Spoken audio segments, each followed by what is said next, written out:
মন্ডল ওসিকে বলবেন, পীযূষ মন্ডল ওসিকে বলবেন যে শুভেন্দু অধিকারী এসেছিল বিজেপির প্রার্থী নন্দীগ্রাম ভবানীপুরের এবং বিরোধী দলের। যেদিন ভারতীয় জনতা পার্টির প্রথম লিস্ট বেরোয়, এখানকার বিশিষ্ট নেতা, জেলার নেতা বিশ্বনাথ ব্যানার্জিকে দল মনোনয়ন দেয়নি। উনি হোয়াটসঅ্যাপ কল করে উনি এবং আরেকজন পুলিশ অফিসারের সঙ্গে কথা বলিয়ে দিয়েছিলেন। আমাদের কাছে কমপ্লিট রেকর্ডটা আছে। আফটার এমসিসি এগুলো পুলিশের কাজ নয়, পুলিশের কাজ নয় আইপ্যাকের সঙ্গে কথা বলে এগুলো করা।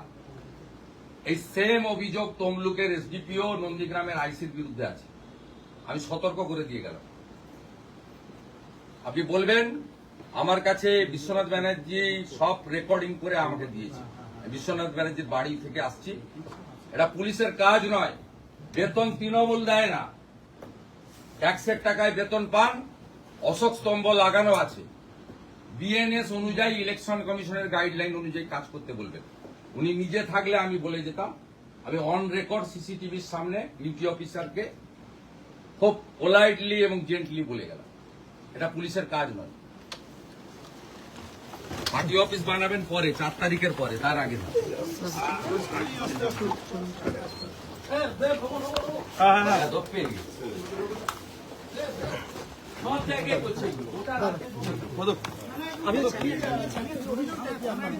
মন্ডল বলে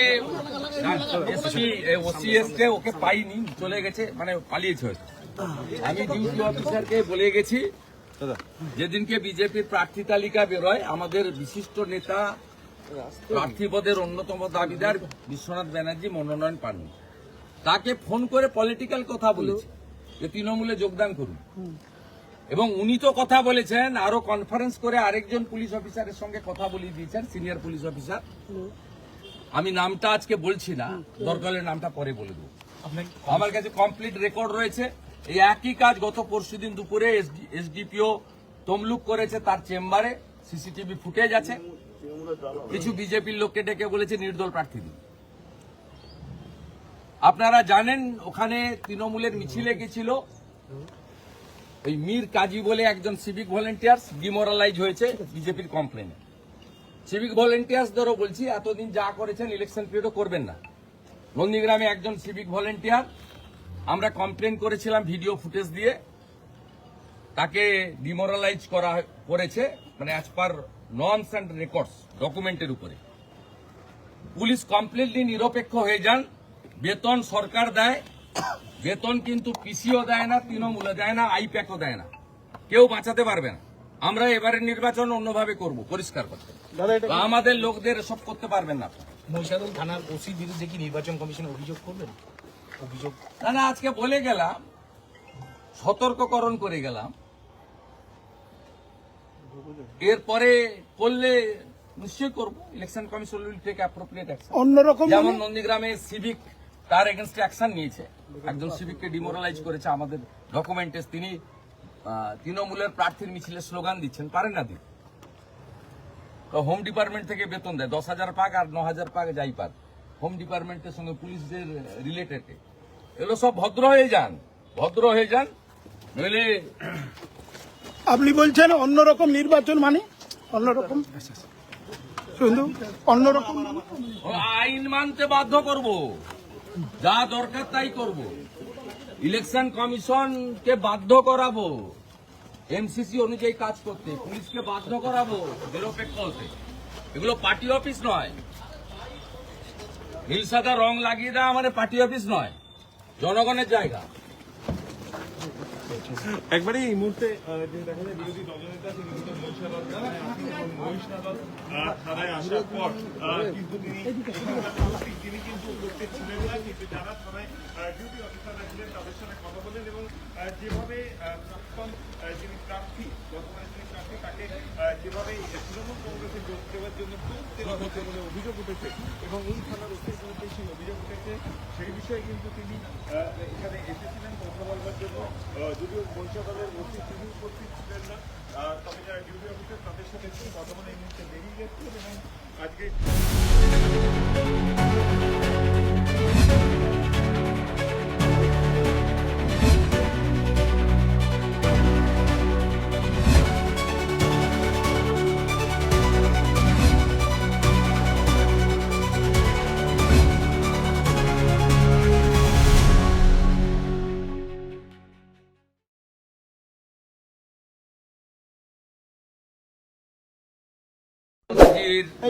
উপস্থিতিতে ভারতীয় জনতা পার্টির যে নির্বাচন বোর্ড তারা সুভাষ পাঁজা একজন সমাজসেবী, সফল উদ্যোগপতি এবং রাষ্ট্রবাদী নাগরিক, তার নাম এখানে প্রার্থী হিসেবে ঘোষণা করেছেন, তিনি কাজ করেছেন। এখানে গত নির্বাচনে মাননীয় বিশ্বনাথ ব্যানার্জি পরীক্ষিত ভারতীয় জনতা পার্টির নেতা, 2018 থেকে 23 পঞ্চায়েত সমিতির বিরোধী দলনেতা হিসেবে তৃণমূলের চুরি দুর্নীতির বিরুদ্ধে প্রশাসনিক লড়াই করেছেন। 21-এর নির্বাচনে গণনা কেন্দ্রে কারচুপি করে তাকে অল্প ভোটে হারিয়ে দেওয়া হয়েছিল। স্বাভাবিকভাবে তিনি আশাবাদী ছিলেন তিনি এখানে মনোনীত হবেন। তার পার্টির প্রতি আনুগত্য রেখে, যেহেতু এই জেলা থেকে আমি নেতৃত্ব দিই, রাজ্যের নেতৃত্ব দিলেও এটা আমার জেলা, যেখান থেকে আমি ভোটার জন্ম বা রাজনৈতিক কর্মকাণ্ড সামাজিক কাজে থাকি, তিনি একটু অভিমানে ছিলেন। ইতিমধ্যে তৃণমূল কংগ্রেসের সঙ্গে তো কোনো মানুষ নেই, হিন্দুও নেই, রাষ্ট্রবাদী মুসলিমরাও নেই। তৃণমূলের সঙ্গে দুটো পিলার আছে, একটা পুলিশ, একটা আইপ্যাক। যেদিন প্রার্থী তালিকা ঘোষণা হয়, স্বাভাবিকভাবে বিশ্বনাথ বাবুর একটু দুঃখ মনে থাকতে পারে। তার পরিবারের লোকেরাও রাজনীতিতে যুক্ত হয়ে গেছিলেন। তার 15 বছরটা ধরে তার বাড়ির লোক তাকে সহযোগিতা করেছে যাতে তিনি বাড়িতে কম সময় দিয়ে জনগণের জন্য, দলের জন্য বেশি সময় দিতে পারেন। সেই কারণে সেই সুযোগ নিয়ে এখানকার যে ওসি পীযূষ মণ্ডল, তিনি হোয়াটসঅ্যাপ কল করেন একাধিকবার। একটা দুর্নীতিগ্রস্ত সিপিএম এর নেতা ছিলেন যিনি তাপসীকে নিয়ে এবারে ডুববেন হলদিয়াতে, শ্যামল মাইতি একাধিকবার ফোন করেন। তিনি সকলকে বলে দিয়েছিলেন ভোটার হিসেবে পদ্মফুলে গিয়ে ভোট দেব, দল পরিবর্তন করব না। আমার যে সামাজিক সম্মান আছে, আমি চোরেদের দলে নাম লিখিয়ে আমি নিজে আপনাদের ভাগিদার হতে, দুর্নীতির ভাগিদার হতে চাই না, পরিষ্কার বলে দিয়েছিলেন। আমি এখানকার ওসি পীযূষ মণ্ডলকে এক্ষুনি থানায় যাব, নির্বাচন বিধি চালু হওয়ার পরে উনি রাজনৈতিক ফোন করতে পারেন কিনা জিজ্ঞেস করুন, এসব বদমাইশি বন্ধ করুন। আজ থেকে বিশ্বনাথ ব্যানার্জি, মলয় সিনহা মহোদয় রয়েছেন, অনুপম মল্লিক রয়েছেন এখানকার ইনচার্জ, পূর্ণোদ্যমে প্রতীককে জেতানোর জন্য, নরেন্দ্র মোদীজির সম্মান রাখার জন্য উনি ব্রিগেডে যে ভাষণ দিয়ে গেছেন, ঐতিহাসিক ভাষণ, একটা দলিল, তার সম্মানের জন্য আমরা কাজ করব। বিজেপি সরকার আমরা তৈরি করব। আগামীকাল আমাদের ঐতিহ্যবাহী প্রজ্ঞানন্দ ভবনে সব বুথ সভাপতি কার্যকর্তার সভা হবে। সেখানে বিশ্বনাথ ব্যানার্জি বক্তা হিসেবে থাকবেন এবং সেখান থেকেই মহিষাদলে জেতা নয়, মার্জিন বাড়ানোর লড়াইতে আমরা নামবো মাঠে। আমাদের 10,000-এর বেশি ভোট লিড ছিল লোকসভাতে, আমরা এবারে ডবল করব। তাছাড়াও প্রার্থী অরাজনৈতিক হলেও এই পাঁজা পরিবারের সঙ্গে বিশ্বনাথ ব্যানার্জিরও একটা দারুণ সম্পর্ক, আজকের নয়, 20-30 বছরের। তাই সুভাষ পাঁজা মহোদয় আর বিশ্বনাথ ব্যানার্জি মহোদয় যৌথভাবে কাজ করতে এবং আগামী দিনে মহিষাদলের উন্নয়ন করার ক্ষেত্রে কোনো সমস্যা হবে না। এবং আমি এই জিডিএর চেয়ারম্যান থাকাকালীন যে ধরনের উন্নয়ন মহিষাদল দেখেছে, আগামী দিনে সুভাষ পাঁজার নেতৃত্বে বিশ্বনাথ ব্যানার্জির চোখ দিয়ে সেই উন্নয়নই দেখবে, এটা আমি আশা করি। দল ছাড়ছিলেন উনি, এখন কি দল ছাড়ার প্রশ্নই নেই। আপনাদের কোন মমতাপন্থী মিডিয়ার এটা আশা পুলিশের মতো, তো প্রশ্নই নেই। অত দূর বলার সুযোগ কাউকে দেননি। যারা ফোন করেছেন আমাকে, উনি বলেছেন অত দূর আমি যেতেই দিইনি, আমাকে সহানুভূতি দেখিয়েছেন। ঠিক আছে, আমিও ফোন ধরেছি।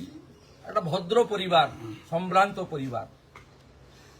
এই পরিবার এখানে সবাই চেনে জানে, আমরা সবাই জানি। এনার বাড়ির সমস্ত সামাজিক, পারিবারিক, ধর্মীয় অনুষ্ঠানে সবাই আসেন যান। তো যে কেউ ফোন করলে করবেন। আর মহিষাদলের কালচারটা এই ছোট লোক তৃণমূল নষ্ট করে দিয়েছে। মহিষাদলের কালচারে কোনোদিন এই ধরনের ছিল না। নিশিদা বেঁচে ছিলেন, তিনি আমাকে ফোন করতেন। শরৎ কুইলারা তো আমাদের সঙ্গেই চলে এসেছিলেন। কংগ্রেসের যারা নেতা আছে এখানে, এখন শশাঙ্ক দা আছে, মাখনবাবু আছে, ভালো সম্পর্ক। সুকুমার দাসবাবু এমএলএ ছিলেন, আমাদের সকলের সঙ্গে সম্পর্ক ছিল। সোমনাথ মাইতি মারা গেছেন, প্রকৃত ভদ্র লোক ছিলেন। এখন যেগুলো এখানে নেতৃত্ব দিচ্ছে এগুলো তো রাজনীতির লোক নয়, এগুলো ছোট লোক।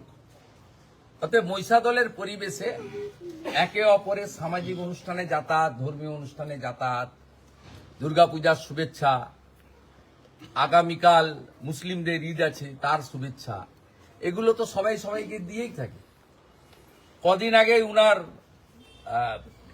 দুটো বাচ্চার জন্মদিন হয়েছে, আপনি দেখবেন সেখানে সব দলের লোক নিমন্ত্রিত ছিল, সবাই গেছে, সবাই করেছে। এটা একটা সাংস্কৃতিক সামাজিক মেলবন্ধনের জায়গা হচ্ছে মহিষাদল। এই তৃণমূলের নোংরা ছোট লোকগুলো নষ্ট করেছে। আমাদের আগামী দিনে কাজ হচ্ছে, আমরা এমপি জিতিয়েছি, বিধায়ক জেতাবো, পঞ্চায়েত সমিতি, গ্রাম পঞ্চায়েত, জেলা পরিষদ জেতাবো। এইচডি এর ক্ষমতা আমরা সরকারে এলে হাতে পাবো এবং আমাদের যে এখানকার যে সংসদীয় রাজনীতির বৃত্ত বলুন, উন্নয়নের বৃত্ত বলুন, আমরা সেটা সম্পূর্ণ করব। একসঙ্গে ভবানীপুর নন্দীগ্রাম প্রচার সামলাবেন কি করে? একসঙ্গে দুটো কেন্দ্র। যারা সারা বছর পড়াশোনা করে তাদের পরীক্ষার সময় পড়তে হবে।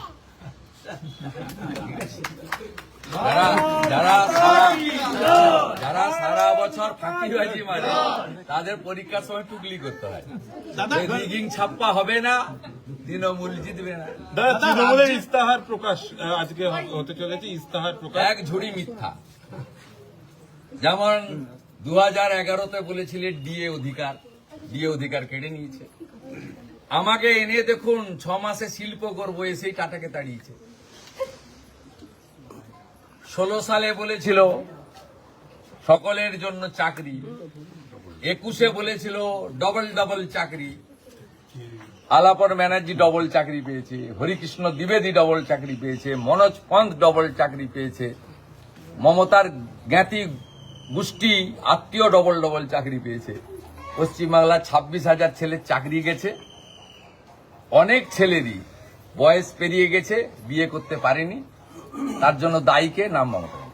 দাদা, রাজ্যের সরকারি হাসপাতালের বেহাল দশা, আরজি করে লিফট ছেড়ে একজনের আজকে মাঝবয়সী একজন ব্যক্তির মৃত্যু। আমার কাছে ডকুমেন্ট আছে, আমি একটু পরে সোশ্যাল মিডিয়ায় দিচ্ছি। রিপেয়ারিং করা লিফট ইচ্ছা করে মেরে দিয়েছে। ইমিডিয়েট খুনের মামলা রুজু করা উচিত। প্রত্যক্ষ খুনের জন্য দায়ী আরজি করে সুপার, স্বাস্থ্য দপ্তর, স্বাস্থ্য সচিব এবং স্বাস্থ্যমন্ত্রী অলসো। আমি আপনাকে দেখিয়ে দিচ্ছি, আমার কাছে ডকুমেন্ট আছে। এই রিপেয়ারিং হচ্ছিল এই লিফটটা,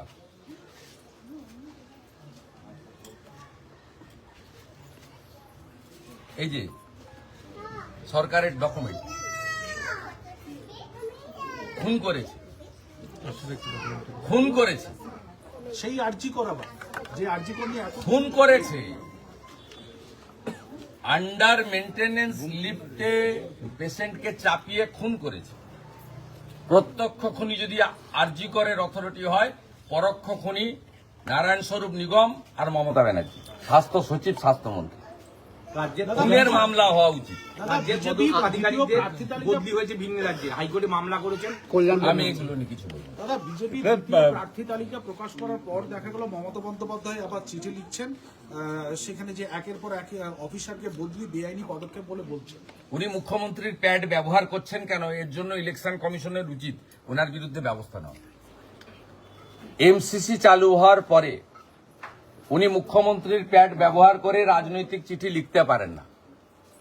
উনার যে কোম্পানি তৃণমূল কংগ্রেস, গরুর গাড়ির হেডলাইট, আঞ্চলিক দল, তার প্যাডে তিনি যত খুশি লিখুক না, মুখ্যমন্ত্রীর প্যাড ব্যবহার করে নিজে মডেল কোড অফ কন্ডাক্ট ভেঙেছেন। আমি ইলেকশন কমিশনের কাছে দাবি করছি, গোটা রাজ্যে যত মুখ্যমন্ত্রীর ছবি আছে, আগে ছবি কেন সরানো হয়নি? ইলেকশন ঘোষণা হয়েছে, এতদিন হয়ে গেল, কেন এমসিসি অনুযায়ী সেই ছবিগুলো সরানো হয়নি? মুখ্যমন্ত্রী তার নিজের লেটার হেড প্যাড ব্যবহার করছেন, তার বিরুদ্ধে কেন ব্যবস্থা না হয়? মুখ্যমন্ত্রী পলিটিক্যাল প্যাড ব্যবহার করতে পারেন, এটা misuse of chair under MCC, এটা কখনোই টলারেট করার বিষয় নয় এবং পারমিসেবল নয়। ইলেকশন কমিশন কোন ভয়ে মমতা ব্যানার্জিকে এইসব সুযোগ দিচ্ছেন, আমরা ইলেকশন কমিশনের কাছে প্রশ্ন করতে চাই। প্রার্থী তালিকা প্রকাশের পরেই দিকে দিকে তৃণমূলের ক্ষোভ দেখা যাচ্ছে, রীতিমতো ক্ষোভ দেখা যাচ্ছে। বৈচিত্র্যময় প্রার্থী তালিকা, 3.5 বছর, 3 বছর, 2 বছর করে জেল খাটা লোকেরা সব প্রার্থী হয়েছে। ধর্ষণের দায়ে অভিযুক্তরা প্রার্থী হয়েছে। বৈচিত্র্যময় প্রার্থী তালিকা, এত সুন্দর প্রার্থী তালিকা স্বাধীনতার পরে কোন রাজনৈতিক দল প্রকাশ করতে পারে, যেখানে ভারতীয় জনতা পার্টি অধিকাংশ কর্মীদেরকে প্রার্থী করেছে, যারা দুটো দেয়াল লিখনও নিজে করতে পারবে না পার্টি না করলে। মানে অর্থনৈতিক কথা বলছি, অধিকাংশ 50 ভাগের বেশি কর্মীরাই প্রার্থী হয়েছে। হ্যাঁ, কর্মীরা প্রার্থী হয়েছে। অভয়ার মা বিজেপিতে যোগদানের কথা বলছেন, অভয়ার মা এটা দেখছেন, অন্যরা দেখছেন। আমি মনে করি ওনার তো বিধানসভায় লড়ে নারী নির্যাতনের বিরুদ্ধে আওয়াজ তোলা উচিত। কারণ আমরা ঈশ্বরে বিশ্বাস করলেও কেউ যদি চলে যান, গত হন, তাকে তো ফিরিয়ে দেওয়ার ক্ষমতা ঈশ্বর কাউকে দেননি। স্বাভাবিকভাবে আরো অন্যান্য বোন মেয়েদের সম্মান রক্ষা করার জন্য উনি যে উদ্যোগটা নিয়েছেন, আমি ব্যক্তিগতভাবে ওটাকে স্বাগত জানাই। মহিষাদল থানায় যাবো, পুলিশের সঙ্গে যাবো আমি।